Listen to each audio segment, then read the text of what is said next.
আজ আমরা দুই ধরনের ব্যক্তির বিষয়ে কথা বলবো। প্রথম জন হলেন যে প্রয়োজনের থেকে অনেক বেশি পরিমাণ ধন উপার্জন করে থাকেন। তার কাছে ততটা ধন থাকে যতটা তার প্রয়োজনও নেই, তারপরেও আরো ধন উপার্জন করতে চেষ্টা করতে থাকেন।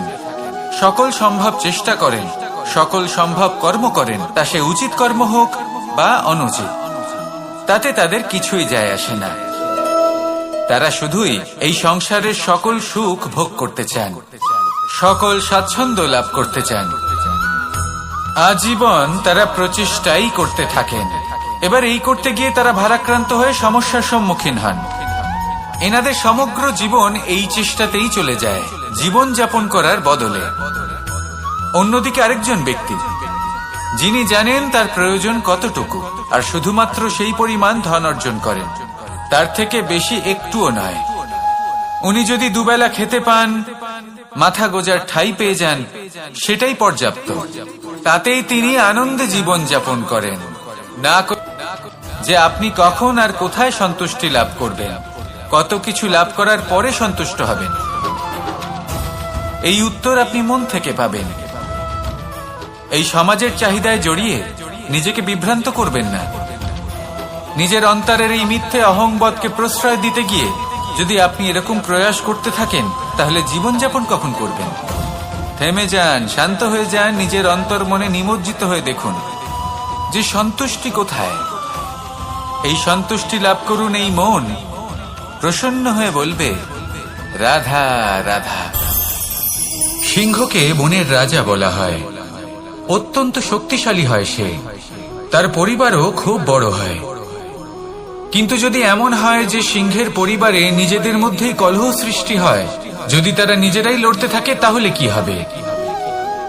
সিংহকে মেরে তার পরিবারকে মেরে ফেলে শেয়াল বনের রাজা হয়ে উঠবে।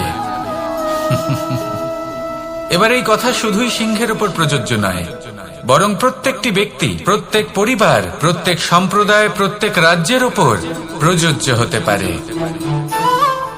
পরিবারে যদি মতভেদ বেড়ে যায়, তাহলে সেই পরিবার ভেঙে যেতে পারে। ইতিহাস এই বিষয়ের সাক্ষী।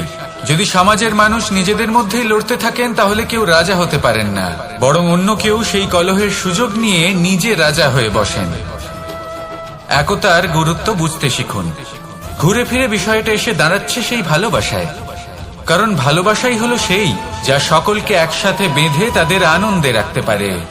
প্রেমের থেকে বেশি শক্তিশালী আর কিছুই নেই। তাই এই প্রেমকে নিজের মনে জাগ্রত করুন, নিজের পরিবারে বর্ষণ করুন, সমাজে বর্ষণ করুন, রাজ্যে বর্ষণ করুন, আর এই ভালোবাসার সাথেই বলুন, রাধা রাধা। বিগত দিনের কিছু কথা মনে পড়ে গেল। এক অদ্ভুত ঘটনা যা অমূল্য শিক্ষা দিয়ে যেতে পারে। বিষয় হলো যক্ষের সাথে যুধিষ্ঠিরের কথোপকথন। একবার যক্ষ যুধিষ্ঠিরকে জিজ্ঞেস করলেন, ওনাকে বললেন যে আমার কিছু প্রশ্নের উত্তর যদি আপনি দিতে পারেন, তাহলে আমি আপনার বাকি ভ্রাতাগণকে আবার জীবিত করে তুলব। সেগুলোর মধ্যে খুব গুরুত্বপূর্ণ আর কঠিন একটা প্রশ্ন ছিল, এই সংসারের সব থেকে শ্রেষ্ঠ আশ্চর্য কোনটি? এই প্রশ্ন আমি আপনাকে জিজ্ঞেস করছি। এবার কেউ বলবেন স্বর্ণ দ্বারা নির্মিত লঙ্কা, এটি হলো সংসারের সব থেকে বড় আশ্চর্য। কেউ বলবেন বরফে ঢাকা সেই পর্বত যা আকাশ স্পর্শ করে।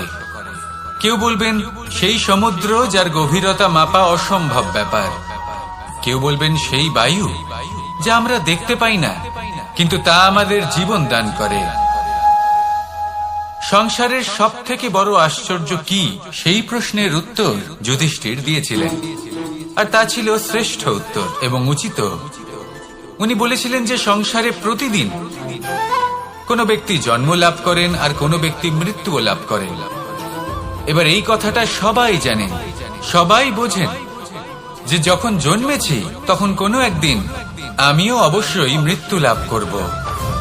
এবার যখন এই কথা প্রত্যেকটা মানুষ জানেন, তখন কেন প্রত্যেক মানুষ এই চিন্তায় থাকেন, এই নিয়ে কষ্ট পান, এই নিয়ে ব্যাকুল হয়ে থাকেন যে উনি একদিন মৃত্যু লাভ করবেন, তার থেকে দূরে পালাতে চেষ্টা করেন?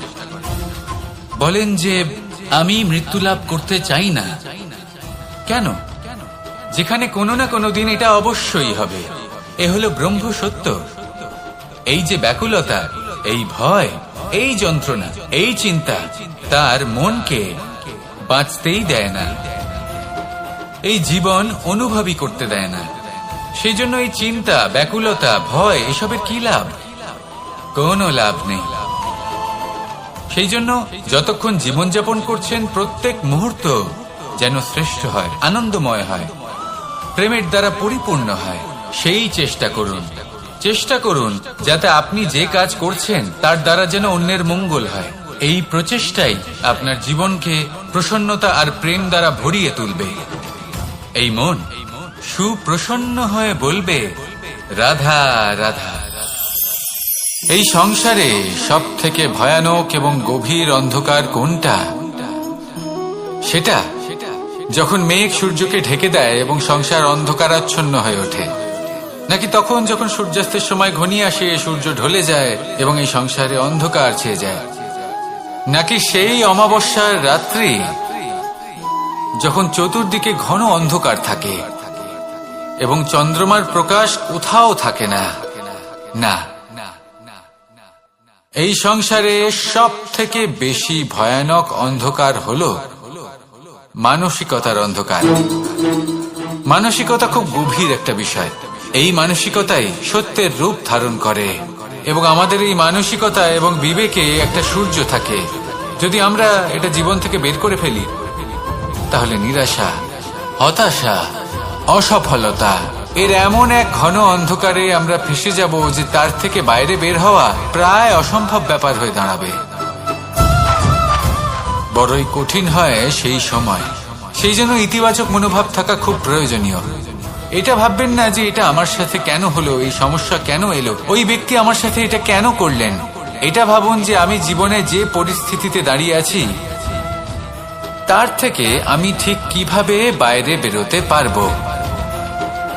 যতই ঘন অন্ধকার থাকুক না কেন, খুব ছোট একটা প্রদীপের প্রকাশ আমাদের পথপ্রদর্শক হয়ে দাঁড়াতে পারে।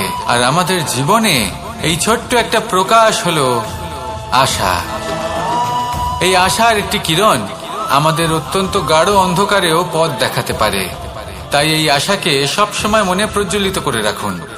গাঢ় থেকে গাঢ় অন্ধকারের সাথে, কঠিন থেকে কঠিনতর সমস্যার সাথে লড়াই করুন, সামনে এগিয়ে চলুন, আর আমার সাথে ভালোবেসে বলুন, রাধা রাধা। পায়েস হলো আমার বিশেষ প্রিয়। এর মধুর স্বাদ মনকে প্রফুল্ল করে তোলে। ছোটবেলায় মা আমার জন্য পায়েস বানাতেন এবং আমাকে বলতেন যে গরম থাকতে থাকতে খেয়ে নে কানাই, ঠান্ডা হয়ে গেলে ভালো লাগবে না। কিন্তু আমিও দুষ্টু ছিলাম। ঠান্ডা হওয়া পর্যন্ত অপেক্ষা করতাম, আর ঠান্ডা হয়ে যাবার পরে মার কাছে যেতাম আর ওনাকে বলতাম যে মা, পায়েস তো ঠান্ডা হয়ে গেছে, এটা গরম করে দিন। তখন মা হাসতেন আর বলতেন যে পায়েস না হয় আমি আবার গরম করে দেব কানাই, কিন্তু এর মধুর স্বাদ, সেই মিষ্টত্ব, সেই সুবাস, সেটা আবার ফিরে আসবে না।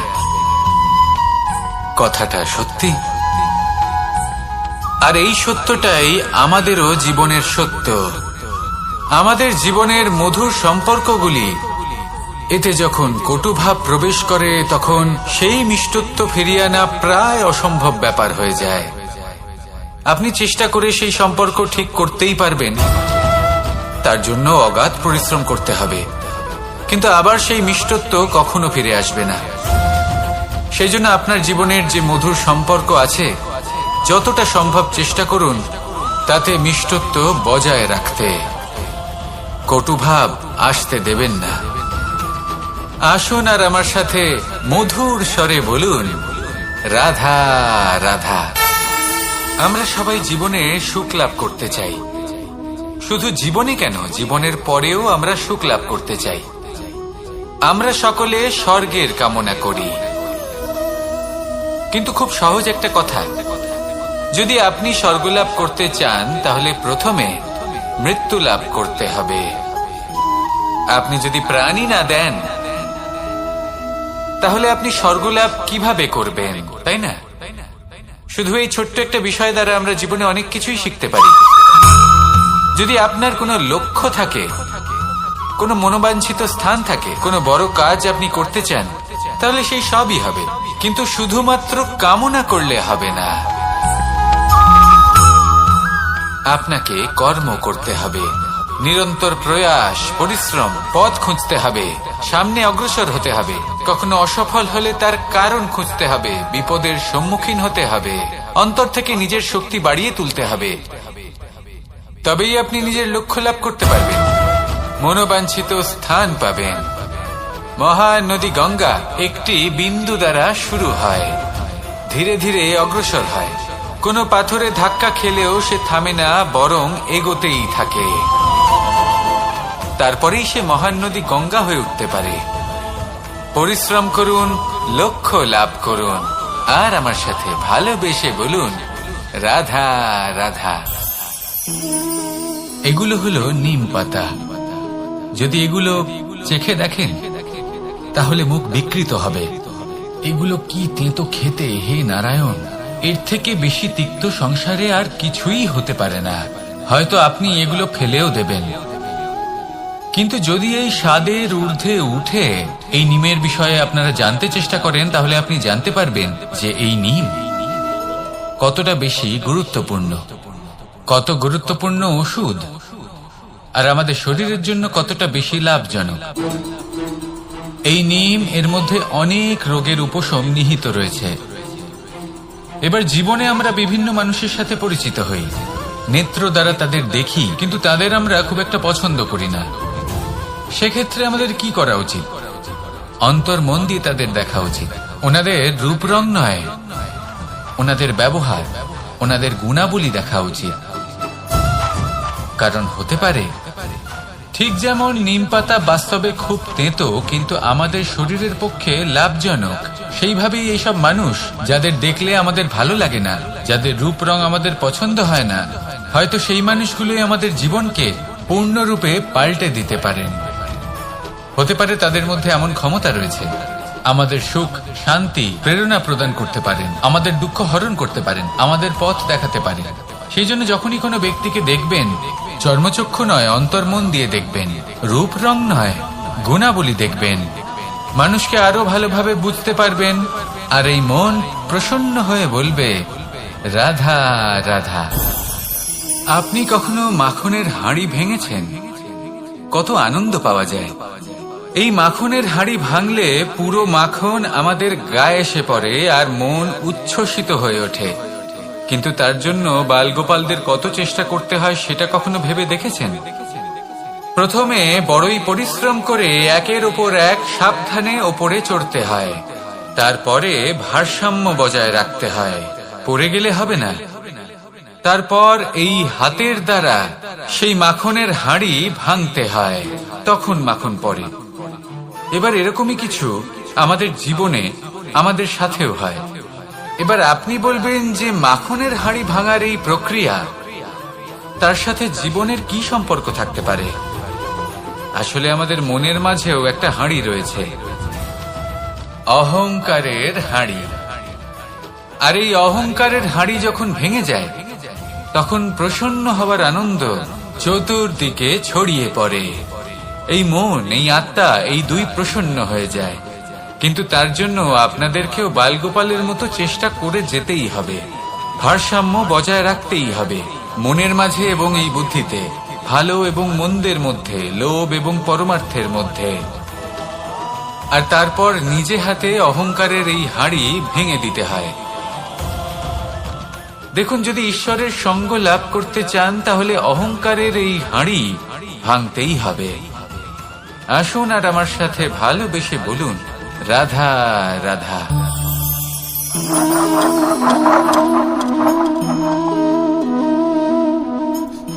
কোনো ব্যক্তিকে নিশ্চয়ই দেখেছেন যিনি নিজে কাঠ কাটার এই কাজে নিপুণ এবং অভিজ্ঞ। এবার আপনারা দেখবেন যে তার মনোযোগ সমস্ত কাঠের ওপর থাকে না, তার মনোযোগ থাকে শুধুমাত্র একটা কাঠের ছোট্ট একটি অংশের ওপর, যেখান থেকে তার টুকরো করা হচ্ছে। কিন্তু সেটা উনি কেন করেন? যদি এটা উনি না করেন তাহলে সেই কাঠ সঠিক পদ্ধতি এবং তাড়াতাড়ি কাটা যাবে না। জীবনেও তাই হয়ে থাকে।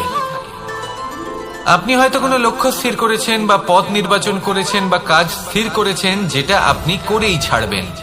তাহলে নিজের সম্পূর্ণ মনোযোগ শুধুমাত্র তার উপর কেন্দ্রীভূত করুন। যদি আপনার মন এদিক ওদিক তাকাতে থাকে, অস্থির হয়ে পড়ে, বিচলিত হয়ে পড়ে, যদি তা হয়ে থাকে তাহলে আপনি অবশ্যই অসফল হবেন। তাই কর্মঠ থাকুন, নিরন্তর কর্ম করতে থাকুন এবং পূর্ণ মনোযোগ দিয়ে নিজের কাজ করুন। নিজের পথে অগ্রসর হন বা নিজের লক্ষ্য প্রাপ্ত করতে চেষ্টা করুন। তারপর দেখুন কি হয়, কিভাবে উচিত পথে এবং তীব্র গতিতে আপনার লক্ষ্য আপনার কাছেই পৌঁছে যায়। আর আপনার এই মন প্রসন্ন হয়ে বলে, রাধা রাধা। আলস্য আপনার আরো একটা অত্যন্ত বড় শত্রু, যা আপনার মনের মধ্যে বসবাস করে আর ধীরে ধীরে আপনার কার্য শরীরের একটা অংশ হয়ে ওঠে। সব কাজে দেরি করিয়ে দেয়, সবকিছু নষ্ট করে দিতে পারে এই আলস্য। এই কাজ আজকে হলো না, কোনো ব্যাপার নয়, কালকে করে নেব। প্রকৃতি আমাদের এটা শেখায় না। ভেবে দেখুন, যদি সূর্য এটা ভাবে যে কাল উদিত হব না, কিছুদিন পরে উদয় হব, তাহলে কি হবে? সমগ্র পৃথিবীর বিনাশ হয়ে যাবে, ঠিক কিনা? দেখুন, এই আলস্য নিয়ে খুব সুন্দর একটা কথা আছে, আলস্যস্য কুত বিদ্যা। অর্থাৎ যিনি অলস হয়ে বসে থাকেন তিনি বিদ্যা লাভ করেন না, জ্ঞান লাভ করেন না, আর জ্ঞান না থাকলে তিনি ধন অর্জন করতে পারেন না। তার জীবনে সুখ স্বাচ্ছন্দ্যের অভাব থাকে, বন্ধুর অভাব থাকে। যেখানে সুখ স্বাচ্ছন্দ্য নেই, মিত্র নেই, আপনজন নেই, জ্ঞান নেই, সেখানে আনন্দ কিভাবে বাস করতে পারে? সেই জন্য কথায় আছে, যিনি কর্ম করেন তিনি এই সংসারে যে কোনো সুখ স্বাচ্ছন্দ্য ভোগ করতে পারেন। তাই কর্ম করুন, সময়কে সম্মান করুন, আর এই আলস্যের উপর বিজয় লাভ করুন। আর আমার সাথে ভালোবেসে বলুন, রাধা রাধা। সাফল্য এবং অসফলতা, মানুষের জীবন এই দুই চাকার উপরই দাঁড়িয়ে থাকে, এর আশেপাশেই ঘুরতে থাকে। তাই সাফল্য এবং অসফলতা অত্যন্ত লাভদায়কও হতে পারে, আবার অত্যন্ত ক্ষতিকারকও হতে পারে, নির্ভর করছে মানুষের উপর। যদি কথা বলা হয় সাফল্যের, তাহলে যখনই সাফল্য আসে তখন সেই সাফল্য তার মাথায় চড়ে বসে। তিনি নিজের পথ থেকে সরে যান, লক্ষ্যভ্রষ্ট হয়ে যান, অনুচিত কাজের দিকে অগ্রসর হয়ে পড়েন, বিনাশের দিকে অগ্রসর হয়ে পড়েন। কিন্তু সেই সাফল্য যদি মাথায় চড়তে না দিয়ে মনের মাঝে বাস করে, তাহলে সে নিজের সাফল্য অনুভব করতে পারবে, নিজের কর্তব্য অনুভব করতে পারবে, ভাববে যে কিভাবে এই সাফল্য দ্বারা সমাজের কিছু মঙ্গল করা যেতে পারে, আর সেই সাফল্যই তার জন্য বরদান হয়ে যাবে। এবার যদি কথা বলি অসফলতার, তাহলে যখনই অসফলতা আসে তখন মানুষ তাতে মন খারাপ করে বসেন, দুঃখী হয়ে পড়েন, হেরে গেছেন বোধ করেন, জীবনে সামনে অগ্রসর হওয়ার সাহস করতেই পারেন না। তার কি করা উচিত? তার মন থেকে না ভেবে মস্তিষ্কের দৃষ্টিভঙ্গি দিয়ে ভেবে দেখা উচিত যে আমি এমন কি করলাম যাতে আমি অসফল হলাম। নিজেকে শুধরে নেওয়া উচিত। তখন এই অসফলতা মানুষের কাছে আশীর্বাদ প্রমাণিত হবে, আর পরের বার তিনি অবশ্যই সফলতা লাভ করবেন। তাই মনে রাখবেন, সাফল্য এবং অসফলতা আপনার জন্য লাভদায়কও হতে পারে, ঘাতকও প্রমাণিত হতে পারে, বিধ্বংসীকারীও হতে পারে। তা নির্ভর করছে আপনার উপর যে আপনি মস্তিষ্ক দিয়ে দেখতে চান নাকি হৃদয় দিয়ে দেখতে চান। শেষ পর্যন্ত সিদ্ধান্ত আপনারই। আসুন আর আমার সাথে ভালোবেসে বলুন, রাধা রাধা। এই সংসারের আরম্ভ থেকে এখনো পর্যন্ত এবং ভবিষ্যতেও একটা যুদ্ধ আছে, যা হয়ে চলেছে, চলতেই থাকবে। পাপ এবং পুণ্যের মধ্যে যুদ্ধ, সত্য এবং অসত্যের মধ্যে যুদ্ধ। এই যুদ্ধ চলেই আসছে, আর এই যুদ্ধে যারা লড়েন তাদের আমরা সবসময় জয় জয়কার করি। আর যারা এই জয় জয়কার করেন তাদের প্রত্যেকের একটা বিশেষ গুরুত্ব থাকে। যখনই কোনো যোদ্ধা যুদ্ধক্ষেত্রে ক্লান্ত হয়ে পড়ে, শক্তিহীন হয়ে পড়ে, তখন এরা জয় জয়কার করে, শঙ্খ বাজাতে থাকে, সেই যোদ্ধাকে অনুপ্রেরিত করে, শক্তি এবং সাহসে ভরিয়ে তোলে, আর তখন সেই যোদ্ধা সেই যুদ্ধকে এগিয়ে নিয়ে যেতে পারে। যখন শ্রীরাম লঙ্কা যাত্রা করার জন্য সেতু তৈরি করছিলেন, তখন একটা ছোট্ট মিষ্টি কাঠবিড়ালি নিজের মুখে মাটির টুকরো বয়ে নিয়ে গিয়ে তার সাধ্যমতো তাকে সাহায্য করছিল। শ্রীরাম দেখলেন এবং বললেন যে ও তো সবার মনোবল বৃদ্ধি করছে, সবাইকে প্রেরিত করছে। ও বলল যে আমি এত ছোট হয়েও যদি এই কাজ করতে পারি, তাহলে আপনারা সবাই কেন পারবেন না? এটাই হলো সেই সকলের মাহাত্ম্য, যারা জয় জয়কার করেন, অনুপ্রেরিত করেন, সাহস যোগান। ওনারা সেই ব্যক্তি যারা একজন যোদ্ধার মধ্যে যুদ্ধকে জয় করার শক্তি প্রদান করেন। আসুন আমার সাথে ভালোবেসে বলুন, রাধা রাধা। সংসারে আমাদের জীবনে যখন কোনো সুখ বা দুঃখ আসে, তার জন্য আমরা কাউকে না কাউকে অবশ্যই দায়ী করে থাকি, তাই না? এই ব্যক্তি আমাদের সাথে এরকম কাজ করেছেন, তাই আমার সাথে এমন হলো। ওই ব্যক্তি যদি এমনটা না করতেন, তাহলে আজ আমি ওই স্থানে পৌঁছতে পারতাম। সবই আপনার দৃষ্টিভঙ্গির উপর নির্ভরশীল, আর যদি আপনার দৃষ্টিভঙ্গি এমন হয়, তাহলে তা অনুচিত। সত্যি কথা বলতে, এই সংসারে ভিন্ন ভিন্ন ধরনের মানুষ আছে। এটা আপনার উপর নির্ভর করছে কিভাবে তাদের স্বাগত জানাবেন। একবার ভাবুন, আমি আমার দুটো হাত সামনে নিয়ে এলাম, দুটো মুঠো খুলে দিলাম। দুই প্রকারের মানুষ আসবেন, কিছু না কিছু দিয়ে যাবেন। এই মুঠো যদি আমি বন্ধ করে দিই, তাহলে না কেউ আমাকে কিছু দিতে পারবে, না আমার কিছু যাবে আসবে। নিশ্চয়ই বুঝতে পারছেন এই দুই ধরনের ব্যক্তি কারা এবং তারা কি দিয়ে যান। আমি যদি নিজের মুঠো খুলে দিই, তাহলে কিছু ভালো মানুষ আসবেন, আমাকে আনন্দ, সন্তুষ্টি, জ্ঞান প্রদান করে যাবেন, ভালো অভিজ্ঞতা দিয়ে যাবেন। কোনো খারাপ ব্যক্তি যদি আসেন, তাহলে তিনিও খারাপ অভিজ্ঞতা দেবেন, যার থেকে আমি শিক্ষা লাভ করব। এই সব কিছু আমি লাভ করতে পারি। মুঠো যদি বন্ধ করে রাখি, তাহলে আমি কিছুই পাবো না। দেখুন, এই সংসারে প্রত্যেকের জীবনে এইরকম। প্রত্যেকের জীবনে সবকিছুই আছে, ভালো খারাপ দুই মানুষই আছে। ভালো অভিজ্ঞতা আছে, খারাপ অভিজ্ঞতা আছে। নির্ভর করছে আপনার উপর যে আপনি কি করবেন। এনাদের স্বাগত কিভাবে জানাবেন, কার থেকে কি বুঝবেন, কি শিখতে পারবেন, আর কোন দৃষ্টিভঙ্গি নিয়ে অগ্রসর হবেন। এটাই নির্ধারণ করবে যে আপনার জীবন কেমন হবে। আসুন আমার সাথে ভালোবেসে বলুন, রাধা রাধা। এটা হলো একটা সাদা পাতা। এবার এতে আমি যাই লিখব, সেটাই এর অস্তিত্ব হবে। এতে আমি প্রেমের কিছু কথা লিখে একে প্রেম পত্র বানিয়ে তুলতে পারি। মাতা পিতার জন্য একটা শুভ সংবাদ লিখতে পারি। শত্রুর বিষয়ে সতর্ক করব বলে সেনাকে একটা সংবাদ লিখতে পারি। দ্বারকাবাসীর জন্য কোনো সংবাদ পাঠাতে পারি। যাই লিখব, এই পত্র সেটাই হয়ে উঠবে। সেই রকমই হলো আমাদের জীবন। আমরা যেমন কর্ম আমরা করব, আমাদের অস্তিত্ব এবং ব্যক্তিত্ব ঠিক তেমনই হয়ে উঠবে। যদি আপনি একটা অসাধারণ, উজ্জ্বল এবং সম্মানজনক জীবনযাপন করতে চান, তাহলে তার একটা রহস্য আপনাকে বলি। যেমন কথন হবে, কর্ম তেমন হবে। অর্থাৎ যতটুকু বলেছেন ততটুকুই করুন, আর যতটুকু করেছেন ততটুকুই বলুন। এই একটা নিয়ম যদি আপনারা পালন করেন, তাহলে এই সংসারের সমস্ত পণ্ডিত আপনাকে অবশ্যই সম্মান করবেন। তাহলে এটাই করুন, আর আমার সাথে ভালোবেসে বলুন, রাধা রাধা। কখনো কোনো পাখিকে দেখেছেন? যখন সে প্রথমবার উঠতে চেষ্টা করে, সে বাসা থেকে মাটিতে পড়ে যায়, কিন্তু সে হার মানে না। চেষ্টা করতে থাকে, করতেই থাকে, ডানা ঝাপটাতে থাকে, আর তারপর সে উড়তে শেখে।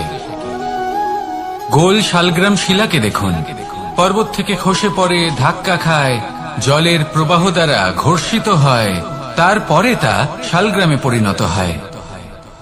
ভেবে দেখুন, যদি কোনো পাখি প্রথমবার উড়তে গিয়ে এটা ভাবে যে না না, যদি আমি পড়ে যাই তবে, আমার যদি আঘাত লাগে তবে, আর যদি ভয়ের কারণে সে শুরুই না করতে পারে, চেষ্টাই না করে, তাহলে কি সে উড়তে শিখবে?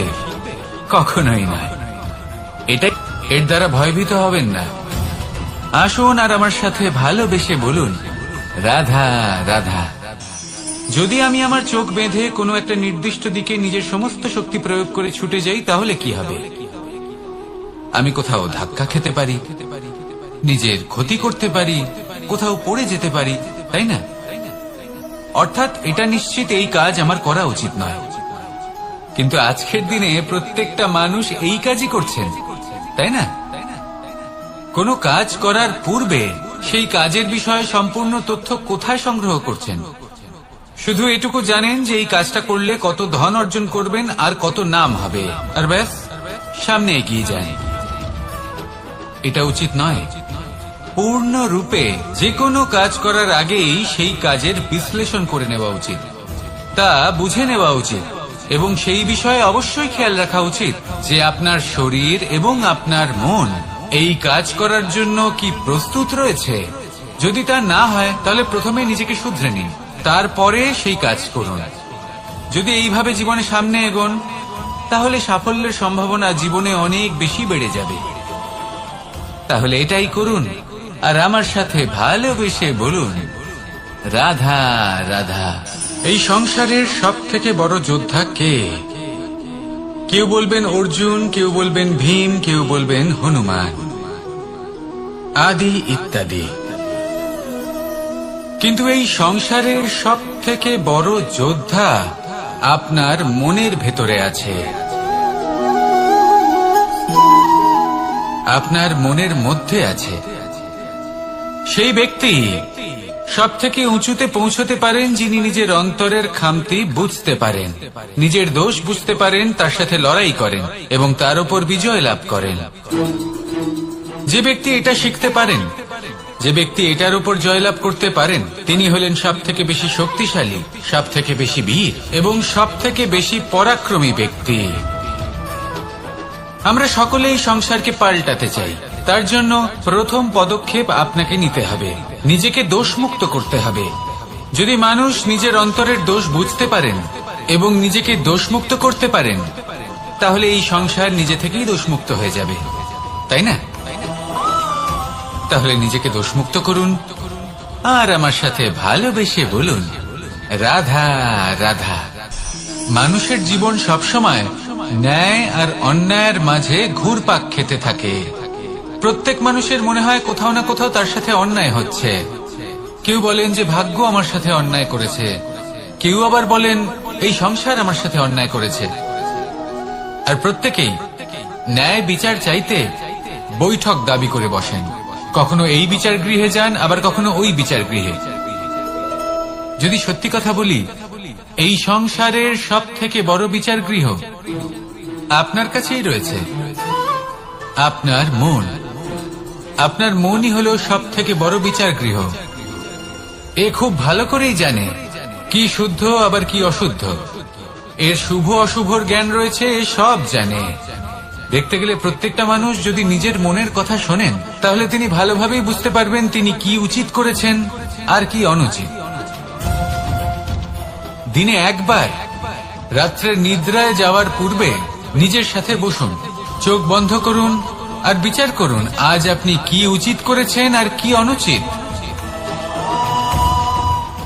আপনার মন সঠিক বিচার তখনই করে দেবে। আসুন আমার সাথে ভালোবেসে বলুন, রাধা রাধা। আপনি কখনো কোনো পাথরের বুক চিরে বয়ে চলা কোনো নদী দেখেছেন? পাথর নদীর সামনে নত হয়ে যায়, তাকে বাধা দিতে চেষ্টা করে কিন্তু কখনো বাধা দিতে পারে না। এই নদী হলো ততটাই শক্তিশালী, কিন্তু এর আরম্ভ কোথা থেকে হয়? দূরে কোথাও কোনো পর্বতের চূড়াতে এক বিন্দু জল ঝরে পড়ে আর তার সাথে হিম গলিয়ে দেয়। তারপর জলের শক্তি বৃদ্ধি পায়, তারপর অনেক বিপদের সম্মুখীন হয় আর অনেক ধরনের বাধা সে অতিক্রম করে। তার শক্তির এতটাই বৃদ্ধি হয় যে তাকে বাধা দেওয়া একেবারেই অসম্ভব ব্যাপার হয়ে যায়। দেখুন, নদী তো মহান বটেই, কিন্তু তাকে মহান করে তুলেছে কে? সেই সকল বিপদ যার থেকে ও কখনো পালায়নি। সেইভাবেই আমাদেরও বিপদ থেকে পালিয়ে গেলে হবে না, তার সম্মুখীন হতে হবে সাহসের সাথে, পূর্ণ শক্তি প্রয়োগ করে। তবেই আমরা শিখতে পারবো, তবেই আমরা সামনে এগোতে পারবো। যদি আপনি জীবনে কুন্দন হয়ে উঠতে চান, তাহলে জ্বলন সহ্য করতেই হবে। আসুন আমার সাথে ভালোবেসে বলুন, রাধা রাধা। এ হলো গোলাপ ফুল। একে আমরা সকলেই চিনি। সমগ্র সংসার ভালোবাসে এই পুষ্পকে। এই ফুল দেখতেও সুন্দর।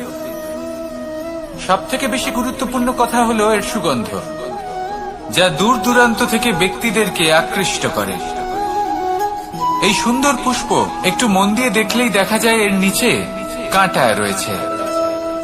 এই সংসার বলে, এ প্রকৃতির কেমন রচনা, এত কোমল পুষ্প, এটা কি তীক্ষ্ণ কাঁটা সহ প্রস্ফুটিত হয়? এটাই হলো জীবনের সত্য। আমাদের অন্তরের সদ্গুণ, সেগুলিও এই ফুলের মতোই সুন্দর। সংসার এর সৌন্দর্য দেখতে পায়, এর সুগন্ধ চতুর্দিকে ছড়িয়ে পড়ে। কিন্তু এই সদ্গুণ জাগ্রত করে তোলার জন্য কঠোর পরিশ্রম করতে হয়, প্রতিনিয়ত চেষ্টা করে যেতে হয়। তাই জন্য যদি আপনি জানেন আপনার পথ উচিত কিন্তু তা কাঁটায় পরিপূর্ণ, তাহলে থামবেন না, চলতে থাকুন। একবার যদি অন্তরের সদ্গুণ জাগ্রত হয়, তাহলে এই সংসার এই সৌন্দর্য দেখবে আর সুগন্ধে আকর্ষিত হয়ে আপনার কাছে আসবে। এই মন, এই জীবন প্রসন্ন হয়ে বলবে, রাধা রাধা। মোহনের বাঁশির এই সুর, এই সঙ্গীত কার না পছন্দ হয়? সবারই খুব ভালো লাগে। এবার এই সুর আসে কোথা থেকে?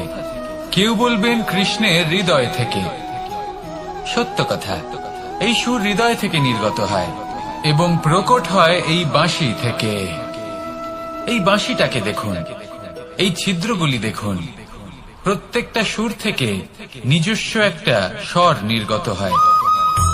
এবার যে ব্যক্তি এই সমস্ত সুর এবং স্বর বুঝতে পারেন, এতে নিপুণ, তিনি এই বাঁশির দ্বারা যে সুর নির্গত করবেন তা তো মধুর অবশ্যই হবে। এবার জীবনের সাথেও কিছুটা এরকমই ঘটে। জীবনের কিছু নীতি থাকে, অর্থ, কুটুম্ব এবং আধ্যাত্মিক। যদি জীবনের প্রত্যেকটা মুহূর্ত সুখময় হয় এরকম আপনি চান, তাহলে এই তিনটি নীতিতে আপনাকে নিপুণ হতে হবে। কোনো একটি বিশেষ নীতির প্রতি যদি আপনি বেশি ঝুঁকে পড়েন, তাহলে বাকি দুই নীতি থেকে যা সুখ লাভ করা সম্ভব তা পারবেন না। ধন অর্জন করতে হবে পরিবারের জন্য, পরিবারের সুখ মনের শান্তির জন্য, মনে শান্তির প্রয়োজন মনের শুদ্ধতার জন্য। যখন এই মন শুদ্ধ হবে, জীবন শুদ্ধ হবে, পবিত্র হবে, সুন্দর হবে এবং ভালোবেসে বলবে, রাধা রাধা। জল, এ হলো জীবনের আধার, পঞ্চতত্ত্বের মধ্যে একটি, আর অত্যন্ত বিশেষ। এর থেকে অনেক বড় শিক্ষা পাওয়া যায়। এই জল, গন্তব্যের বিষয়ে এর স্পষ্ট ধারণা আছে। ও জানে ওর লক্ষ্য কি, আর প্রয়াস করে ততদূর সে পৌঁছেও যায়। এটি পর্বত থেকে বয়ে নিচে নেমে আসে, নদীর সাথে সমাহিত হয়ে তার সাথে বয়ে চলে, চিরসবুজ বনানী গড়ে তোলে, প্রাণীদের তৃষ্ণা নিবারণ করে, সামনে এগিয়ে চলে, মানুষের সাথে মিলিত হয়। যারা একে বাঁধের মধ্যে বেঁধে রাখতে চেষ্টা করে, সে বন্দি দশাতেও থেকে যায়, মানুষের কল্যাণ করে। তারপর বাঁধ থেকে মুক্তি পেয়ে এগিয়ে চলে, কোথাও ধাক্কা খায়, কোথাও বাধা পড়ে, কোথাও যদি পথ খুঁজে না পায় তাহলে পথ খুঁজেই নেয়, আর যেখানে পথ থাকে না সেখানে পথ বানিয়ে নেয়, আর শেষ পর্যন্ত নিজের লক্ষ্যে পৌঁছেই যায়, অর্থাৎ সমুদ্রে গিয়ে সমাহিত হয়ে যায়। আমাদেরও কিছুটা এরকমই হয়ে উঠতে হবে। যেখানেই যাবেন সকলের কল্যাণ করুন, সামনে এগোন। আপনি কোথাও পড়ে গেলে, ধাক্কা খেলে আঘাত লাগবেই, উত্থান পতন লেগেই থাকে। সামনে এগোতে থাকুন। কোথাও পথ না পেলে তা খুঁজে নিন, কোথাও পথ না থাকলে তা বানিয়ে নিন। নিজের গন্তব্যের কথা সব সময় মনে রাখুন। শেষ পর্যন্ত নিজের মোক্ষ লাভ আপনি অবশ্যই করবেন। আর আমার সাথে ভালোবেসে বলুন, রাধা রাধা। জীবনের প্রত্যেক মুহূর্ত আমাদের কিছু না কিছু শিক্ষা দেয়। নির্ভর করছে আমাদের দৃষ্টিভঙ্গির উপর। যেমন নদী হলো আমার অত্যন্ত প্রিয়, নদীতে ভ্রমণ করতে আমার খুব ভালো লাগে। কি বলেন? নদীতে সবসময় নতুন কিছু থাকে, ও পুরনো কিছুই নিয়ে বসে থাকে না, সব সময় প্রবাহমান, কখনো থামে না। ততক্ষণ থামে না যতক্ষণ না সাগরে গিয়ে সমাহিত হচ্ছে। ঠিক এইভাবেই আমাদেরও উচিত নিজের জীবন অতিবাহিত করা, নদীর মতো। প্রত্যেক মুহূর্ত নতুন, তাই সেইভাবেই জীবন যাপন করুন। পুরনো কিছুই একত্রিত করে রাখবেন না, বিগত স্মৃতির মাঝে নিজেকে হারিয়ে ফেলবেন না। এই যে বর্তমান, এই যে মুহূর্ত, সেটাই হলো সর্বশ্রেষ্ঠ। এর মাঝেই জীবন যাপন করুন, নদীর মতো প্রবাহমান হতে শিখুন। আপনি শিখে গেলে তাহলে মনে রাখবেন, আমার আপনার মাঝে বিচরণ করতে বড়ই ভালো লাগবে। যে ব্যক্তি আনন্দের সাথে জীবনের প্রত্যেকটা মুহূর্ত অতিবাহিত করে কোনো চিন্তা ছাড়াই, প্রবাহমান হয়, কখনোই থামে না যতক্ষণ না মুক্তি লাভ করছেন, এমন ব্যক্তির মধ্যেই রাধাকৃষ্ণ বসবাস করেন।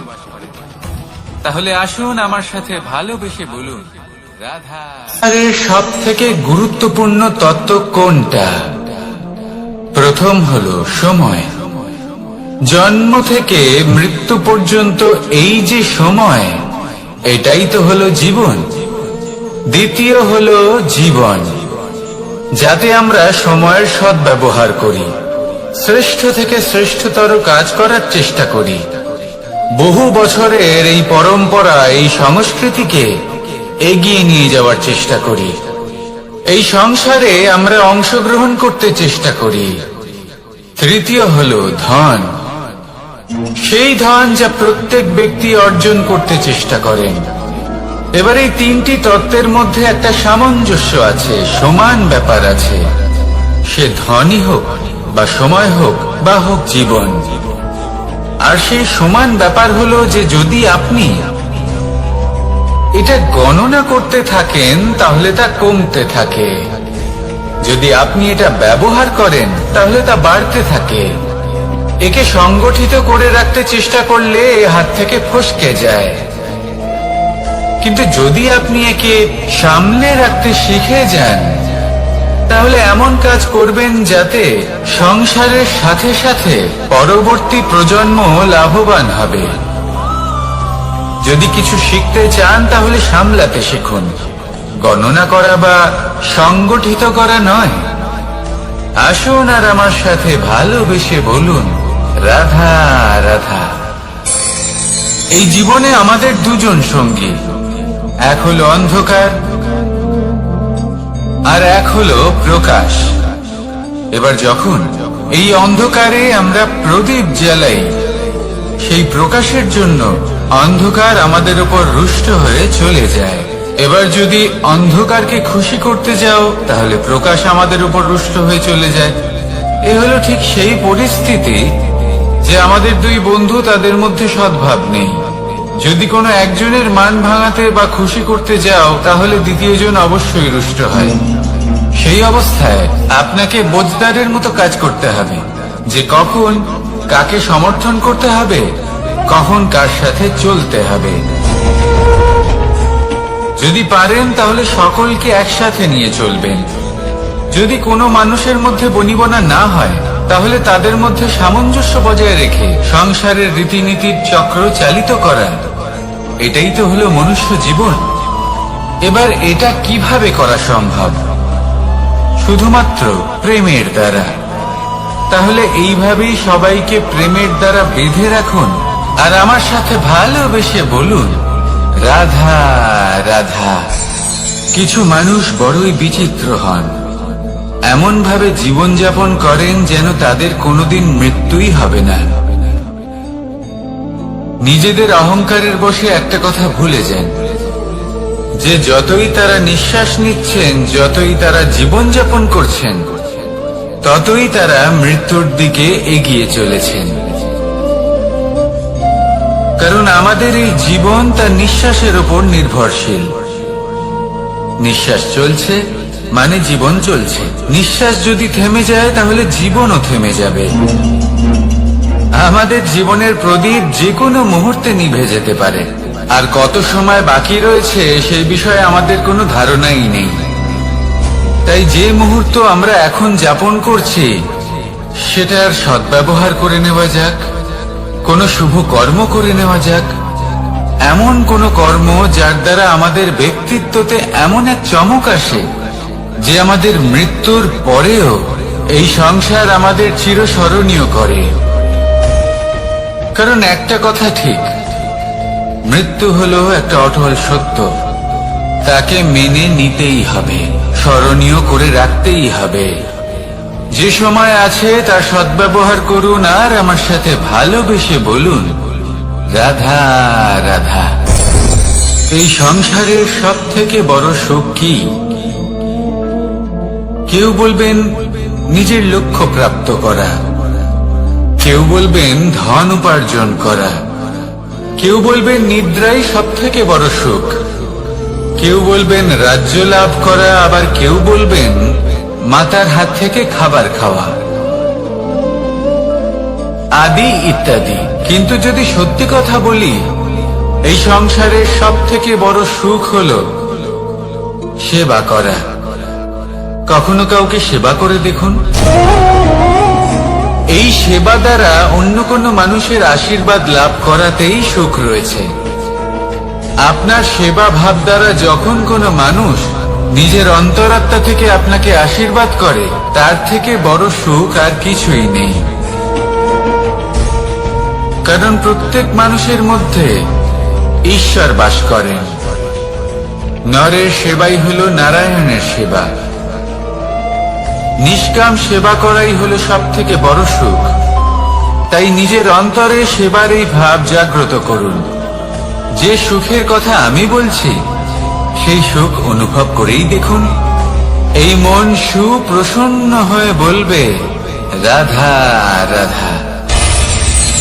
মানুষের এই জীবন, মানুষ জন্ম নেয়, একটা নির্দিষ্ট সময়ের পরে এই সংসার ত্যাগ করে চলেও যায়। এবার শুধু এটাই আবশ্যক নয় যে এই জীবনকালকে আপনি যাপন করবেন, শুধু এটাই গুরুত্বপূর্ণ নয়।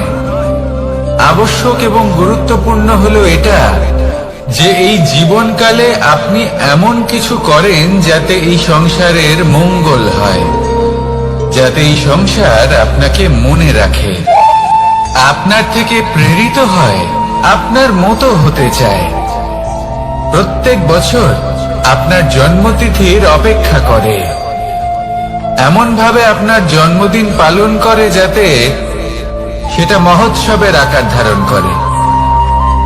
এবার এই জন্মদিন এমনি এমনি মহোৎসবে পরিণত হয় না। তখন হয় না যখন কোনো ব্যক্তি রাজার রূপে বা কোনো গোয়ালার রূপে জন্মগ্রহণ করে। তখন পরিণত হয় যখন একজন মানুষ জন্মগ্রহণের পরে এই সংসারকে কোনো শিক্ষা দিয়ে যান। কিভাবে একজন মানুষ গোয়ালা থেকে রাজা হতে পারে, কিভাবে একজন মানুষ অসত্য থেকে সত্যের পথে চলতে শুরু করেন, অধর্ম থেকে ধর্মের পথে চালিত হতে পারেন, কিভাবে অন্ধকার থেকে প্রকাশের দিকে যেতে পারেন, কিভাবে নিজের আত্মাকে পরমাত্মার সাথে মিলিত করতে পারেন। তা সে রামনবমী হোক বা জন্মাষ্টমী হোক, তাদের জীবনের সাথে জড়িত প্রত্যেক মুহূর্ত একটা পরবের আকার ধারণ করে। তাহলে আপনিও এইভাবে নিজের জীবন যাপন করতে থাকুন। এই সংসারে শুধু ভালোবাসা বিতরণ করুন, কিছুটা এমন ভাবে বিতরণ করুন যাতে আপনি এই সংসার থেকে চলে যাওয়ার পরেও এই সংসারে আপনি শুধুই ভালোবাসা বিতরণ করতে পারেন। যদি আপনি এরকম করেন, সংসারকে প্রেরণা দেন, তাহলে আপনার জীবনও রাধা কৃষ্ণের প্রেমের মতোই অলৌকিক এবং দৈব হয়ে উঠবে। আসুন আর আমার সাথে ভালোবেসে বলুন রাধা রাধা। আপনি এটা শুনে থাকবেন যে ছোট্ট একটা বালক, সে ঈশ্বরের প্রতিরূপ হয়, কিন্তু এমন কেন বলা হয় তা কি আপনি কখনো ভেবে দেখেছেন? আমি আপনাকে বলছি। কোন একটা ছোট্ট বালককে দেখুন, সে কি করে? সকলকে সমান চোখে দেখে। ওর মনে না কোনো ছলনা রয়েছে, না কোনো কপটতা, না অহংকার রয়েছে, আর না কোনো বিষয় নিয়ে কোনো চিন্তা। সকলকে সে সমান চোখে দেখে আর নিজের মধ্যেই প্রসন্ন থাকে, সকল বিকার থেকে মুক্ত। এগুলোই তো সেই গুণ, সেই বালকের মধ্যে, যা হলো ঈশ্বর স্বরূপ। এবার ভেবে দেখুন, যদি প্রত্যেকটা মানুষ এই ছোট বালকের মতো সেই সব গুণ নিজের মধ্যে জাগ্রত করে তোলে, তাহলে কি হবে? তারাও ঈশ্বর তুল্য হয়ে উঠবে। তাই আপনিও এটাই করুন, নিজের মনকে বিকার মুক্ত করুন সেই ছোট্ট বালকের মতো। মনের মধ্যে না কোনো চিন্তা রাখবেন, না মোহ, না ক্রোধ, না কোনো রকমের ছলনা বা কপটতা। সবাইকে সমান চোখে দেখুন আর নিজের মনেই প্রসন্ন থাকতে শিখুন। এই মন প্রেমময় হয়ে বলবে, রাধা রাধা। মানুষের জীবন বড়ই বিচিত্র হয়। যেই মুহূর্তে জন্ম নেয় একটা প্রতিস্পর্ধায় প্রবেশ করতে থাকে। মানুষ জন্ম নেয় আর প্রতিস্পর্ধা শুরু হয়ে যায় ভাই এবং বোনের মধ্যে সর্বশ্রেষ্ঠ হবার, সবার থেকে এগিয়ে থাকার। তারপরে সে যায় গুরুকুলে। নিজের বন্ধুদের মধ্যে সর্বশ্রেষ্ঠ হওয়ার প্রতিস্পর্ধা শুরু হয়। এবার সেখান থেকে বাইরে বেরিয়ে সংসার জীবনে প্রবেশ করে ধন উপার্জনের প্রতিস্পর্ধা শুরু হয়। তা সে যুদ্ধই হোক বা কলা হোক, এই প্রতিস্পর্ধা কখনোই আমাদের পিছু ছাড়ে না। তাই যদি প্রতিস্পর্ধা করতেই হয়, তাহলে আমরা মানুষকে সাহায্য করার প্রতিস্পর্ধা কেন করব না? এমন এক প্রতিস্পর্ধা যাতে যে কেউ জিতুক বা যে কেউ হারুক না কেন, লাভ সকলের হবে। সকলের মধ্যে প্রেম বিতরণ করতে থাকুন, এইভাবেই আনন্দ বিতরণ করতে থাকুন। আর আমার সাথে ভালোবেসে বলুন, রাধা রাধা। দু রকমের প্রাকৃতিক বেগ থাকে। প্রথম হলো বর্ষা। যখন এর বর্ষণ হয় তখন মাটিকে শীতল করে নতুন ফসল ফলায়। আর দ্বিতীয় হয় পবন, যা আমাদের সর্বদা শ্বাসবায়ু প্রদান করে। অশান্ত এই মনকে শান্তি প্রদান করে, এই ক্লান্ত শরীরে স্ফূর্তি প্রদান করে।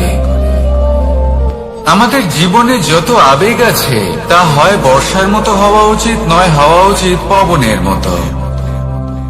ক্রোধ, মতভেদ, বিবাদ, এগুলো হওয়া উচিত বর্ষার মতো। অর্থাৎ কিছু সময় পরে যেন এরা নিজে থেকেই ছিন্ন ভিন্ন হয়ে চলে যায়।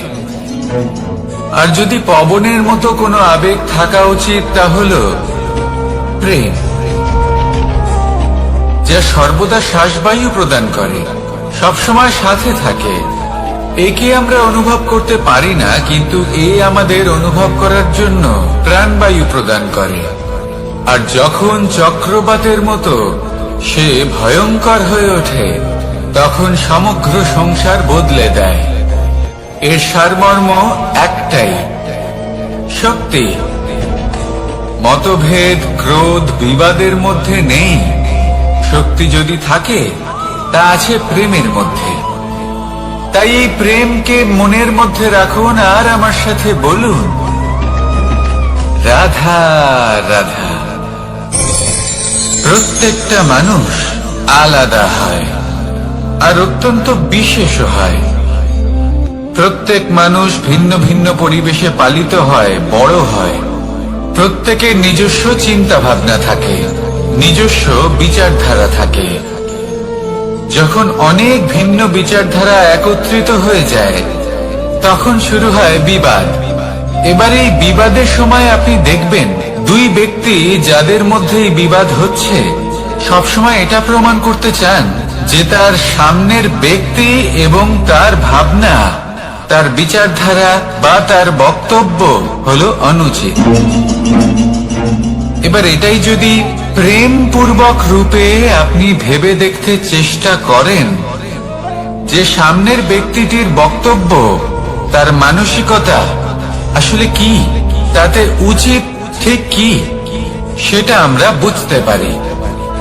একদিকে হলো এই বিবাদ, যা আপনাকে সামনের ব্যক্তিটিকে অনুচিত প্রমাণ করতে বাধ্য করে, আর অন্যদিকে হলো প্রেম, যা সামনের ব্যক্তিটির যুক্তি বুঝতে সাহায্য করে, তাতে উচিত কি রয়েছে সেটা বুঝতে বাধ্য করে, তাকে মহান হয়ে ওঠার পথে অগ্রসর হতে বাধ্য করে। তাই এই বিবাদকে ত্যাগ করুন আর প্রেমকে আপন করে নিন, আর এই প্রেম ভাব নিয়ে বলুন, রাধা রাধা।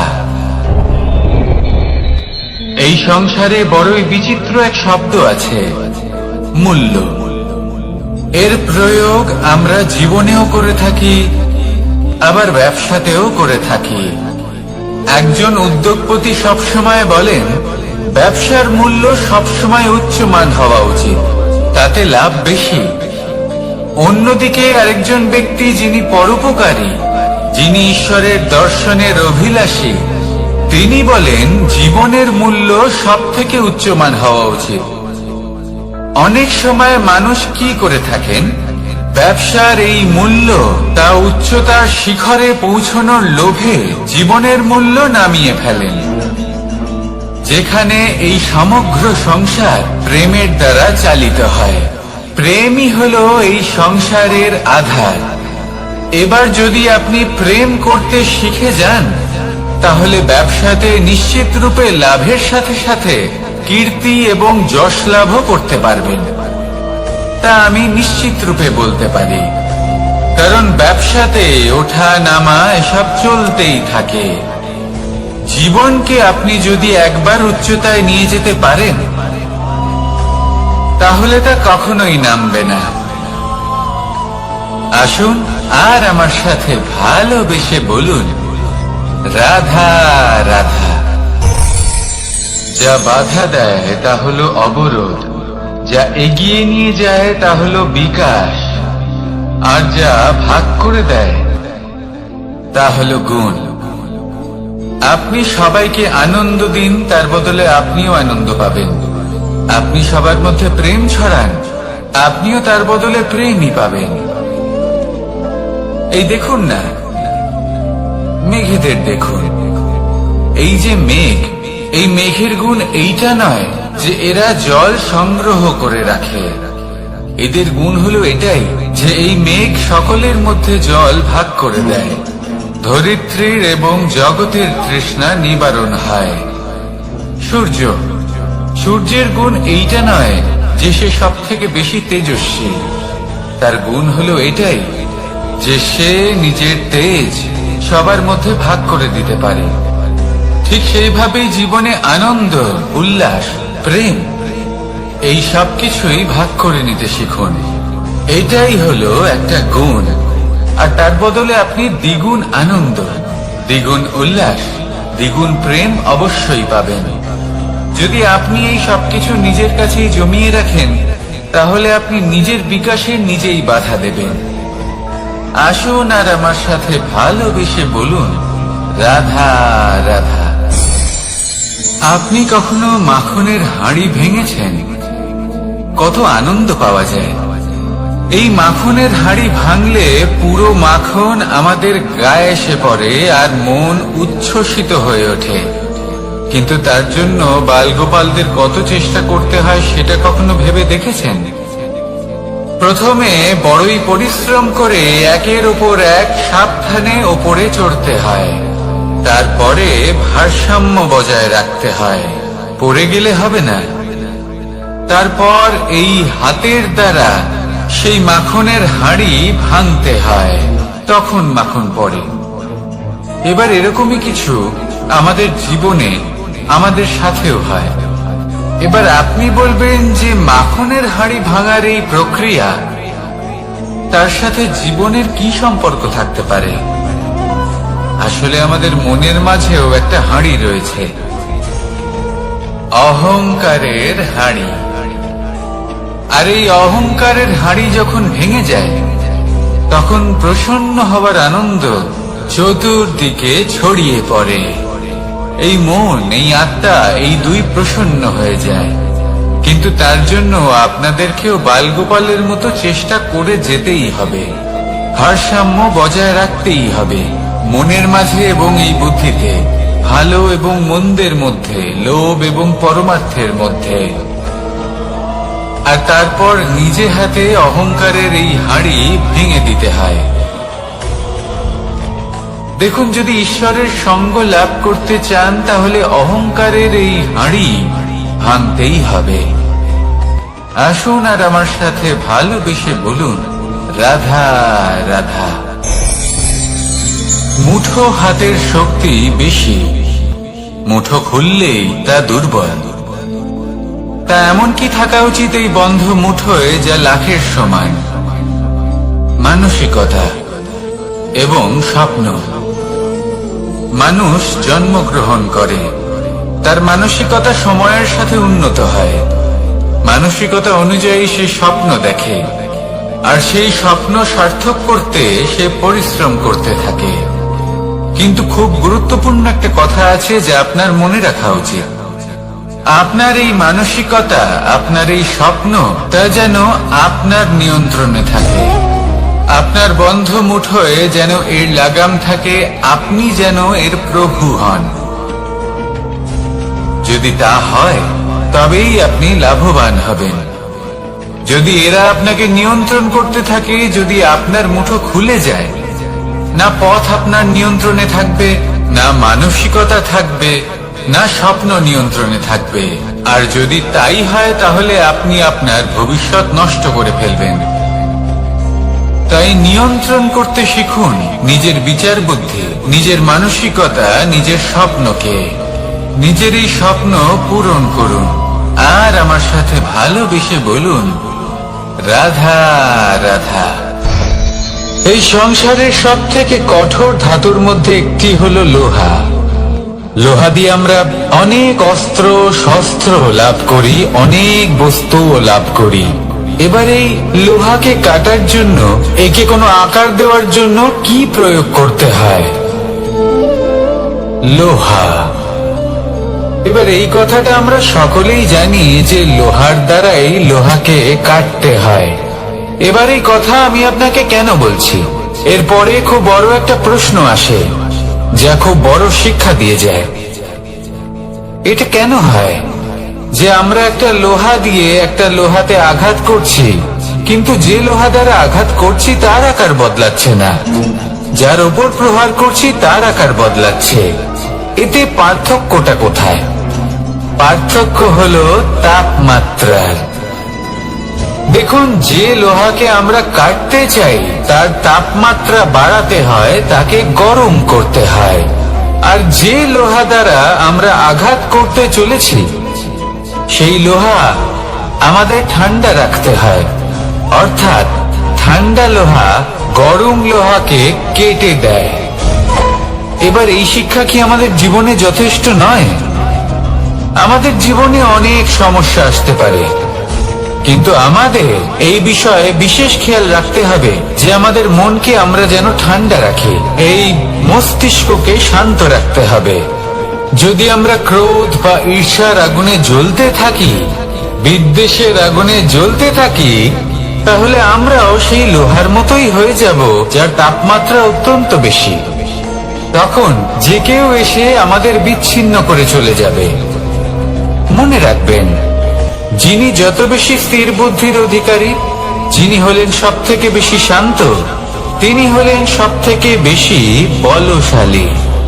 তাহলে শান্ত থাকুন আর আমার সাথে ভালোবেসে বলুন, রাধা রাধা। এই সমগ্র সংসারের সব থেকে গুরুত্বপূর্ণ ব্যক্তি কে? স্বয়ং আপনি। নিজের জন্য তো বটেই, তাই না? কারণ যখন আপনি জন্মগ্রহণ করেন, নিজের চোখ খোলেন, এই সংসারে আসেন, তখনই তো এই সংসারকে আপনি দেখতে পান, অনুভব করতে পারেন।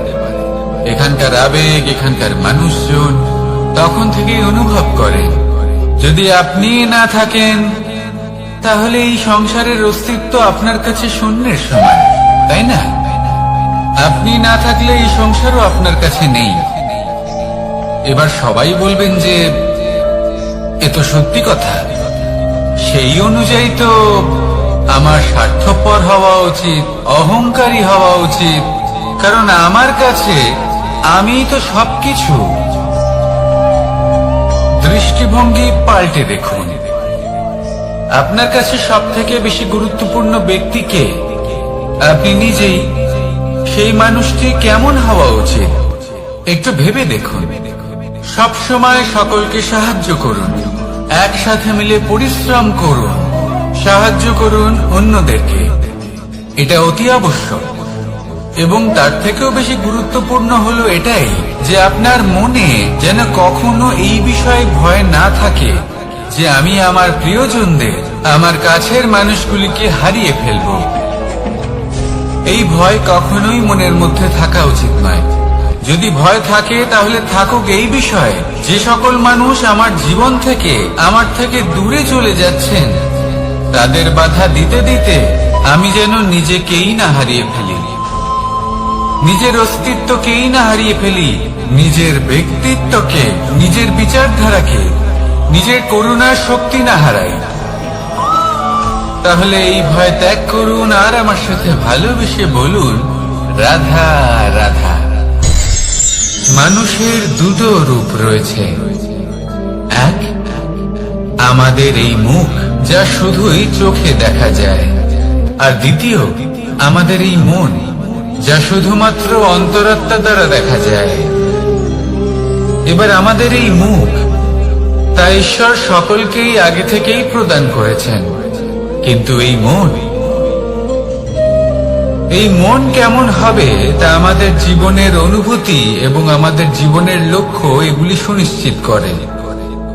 অর্থাৎ নেত্র দিয়ে দেখা যায় আমাদের এই মুখ, তা শুধুই এই কারণে প্রয়োজন যাতে সংসার আমাদের দেখতে পায়, আমাদের চিনতে পারে। কিন্তু যদি এই সংসারে আপনি প্রকৃত অর্থে মান সম্মান লাভ করতে চান, তাহলে নিজের অন্তরাত্মাকে আপনাকে বিকশিত করতেই হবে। দেখুন, কথায় আছে এই যে অসুর, তা শারীরিকভাবে উপস্থিত নয়, তা মনের মধ্যে থাকে। যদি এই মন থেকে অসুরকে বের করে দেওয়া যায়, তাহলে শরীরে তা উপস্থিত থাকবেই না। তাই মনকে শুদ্ধ করুন আর আমার সাথে ভালোবেসে বলুন, রাধা রাধা। প্রয়াস, পরিশ্রম, এই শব্দগুলি শুনতে হয়তো ছোট মনে হয়, কিন্তু এর মূল্য অনেকটাই অধিক।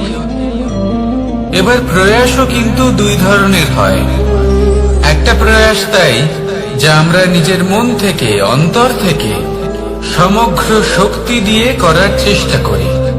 এবারে এই প্রয়াস প্রচেষ্টার নামান্তর। কিছু প্রয়াস এমন হয় যেমন দ্রুতক্রীড়া খেলা। মানুষ বলেন, আজ একটু প্রয়াস করি, একটু দ্রুতক্রীড়া খেলেই দেখি, যদি বিজয়ী হই তবে ভালো ব্যাপার, যদি না হই তবে আর কখনো খেলবো না। এটাও কিন্তু প্রয়াস, কিন্তু এই প্রয়াস পরিশ্রম নয়।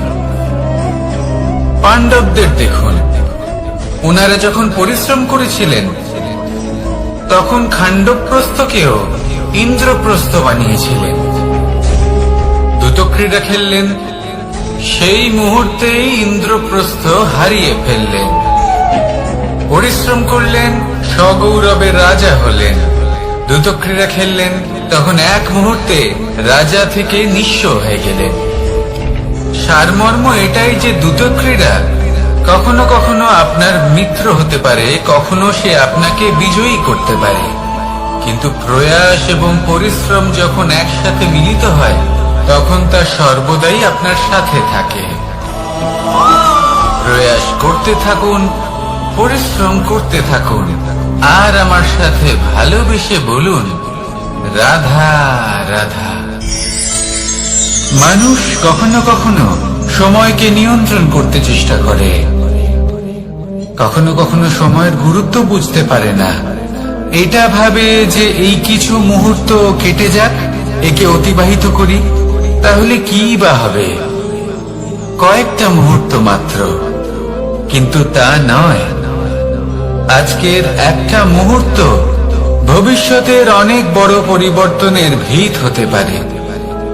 আজকের একটা মুহূর্ত আপনার ভবিষ্যৎকে উজ্জ্বল করে তুলতে পারে। সেই জন্য ছোট ছোট মুহূর্তগুলিকে অদেখা করবেন না। সময়কে কাজে লাগান, পূর্ণরূপে কাজে লাগান। এবার যদি আপনি কাউকে সাহায্য করতে চান আর সেই কারণেই যদি থেমে থাকেন, তাহলে ঠিক আছে, কারণ আপনি কাউকে সাহায্য করে তার জীবনকে আরো ভালো করে তুলতে চাইছেন, আরো শ্রেষ্ঠ করতে চাইছেন। এই পুণ্য, এই কর্ম ফিরে আপনার কাছেই আসবে আর আপনার জীবনকে শুভ করে তুলবে। কিন্তু যদি আপনি আলস্যের কারণে থেমে থাকেন এবং কিছুই না করেন, সময় নষ্ট করেন, তাহলে কিন্তু একটাই ঘটনা ঘটবে, আপনার ভবিষ্যৎ বিপদগ্রস্ত হয়ে পড়বে, আর কিছুই নয়। সেই জন্য এটা বোঝা প্রয়োজন যে কখন থামতে হবে এবং কেন থামতে হবে। যদি আপনার থামার কারণ এবং সময় অনুচিত হয়ে থাকে, তাহলে আপনার ভবিষ্যৎ কখনোই উচিত হতে পারে না।